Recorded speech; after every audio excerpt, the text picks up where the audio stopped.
কি ব্যাপার বাবা, তুমি গার্মেন্টসের গেটের সামনে চলে আসছো? হ্যাঁ আইছি। এখানে সবাই আমাকে চিনে, আমার একটা মান সম্মান আছে, তুমি এখানে কোনো ঝামেলা করো না বাবা।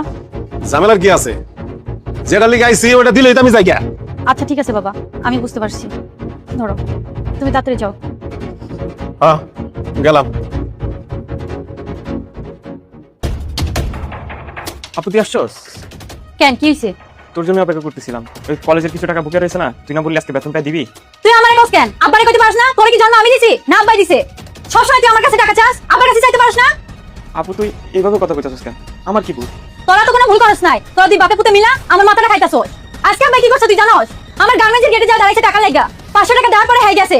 আমি গার্মেন্টসে চাকরি করে কয় টাকা বেতন পাই? এদিকে তোর পড়াশোনার খরচ, এদিকে সংসারের খরচ, এদিকে বাবাকে যদি নেশা টাকা না দেই সেও আমার গায়ে হাত তুলে। আমি এখন কই যাম কতরা?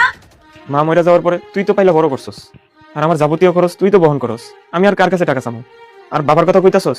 বাবা তো সারাক্ষণ মাথা লয়ে পড়ে থাকে, না আমার দিকে কোনোদিন দেখছে না তোর দিকে কোনোদিন দেখছে। বাবার কাছে আমি কি এর টাকা চামু? তুই কোচিস দেখি আমি পড়াশোনা করি, আর এখন এই খরচ যদি তুই নিতে না পারস, সমস্যা নাই, আমি কাজ করে খরচ চালাই নেব। আচ্ছা ঠিক আছে। আচ্ছা দাঁড়ান, কত টাকা লাগবে তোর? লাগতো তো 1500 টাকা, তুই 1200 টাকা দে, আমি 300 টাকা ম্যানেজ করে নিব। আচ্ছা দাঁড়া, দিতাছি। এই নে ধর, এখানে 1000 টাকা আছে, আর 200 টাকা কালকে নিস। শোন ভাই, আমার কথা রাগ করিস না, আমার মাথাটা ঠিক নেই, এত কষ্ট আমি আর নিতে পারতাছি না তো, তার আগের মাথায় কি না কি কইছি তোরে, তুই কিছু মনে নিস না।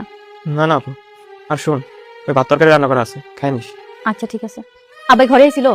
ওই আপনি তো করে হ্যাঁ? আল্লাহ জানে কোন জায়গায় মাতাল হইয়া পড়া রইছে। আচ্ছা ঠিক আছে, তুই যা। আচ্ছা নীলিমা, কি হয়েছে তোমার? কিছু হয়নি। কিছু হয় না মানে? মানে বেতনটা পাওয়ার পর থেকে দেখি তুমি আমার সাথে সম্পর্কটা বিচ্ছিন্ন করে ফেলাইছো। ফোন দিলে ফোন ধরো না। ওই দিন তোমার কাছে গেলাম, তুমি আমার সাথে কোনো কথাই কইলে না, আমার ইগনোর করে চলে গেলা।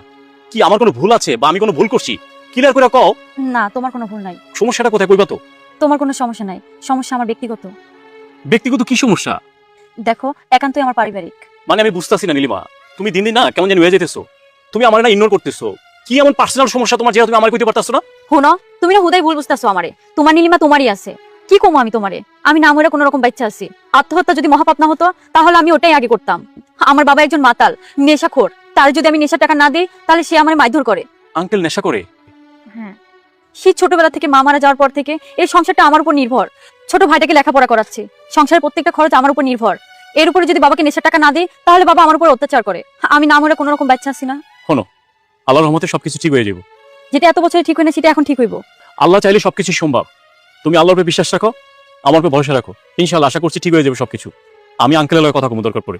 আচ্ছা ঠিক আছে, তুমি যেহেতু কইতেছো, আল্লাহ যেন সবকিছু ঠিক করে দেয়। কালকে কিন্তু শুক্রবার, কইছিলাম যে যাইবা।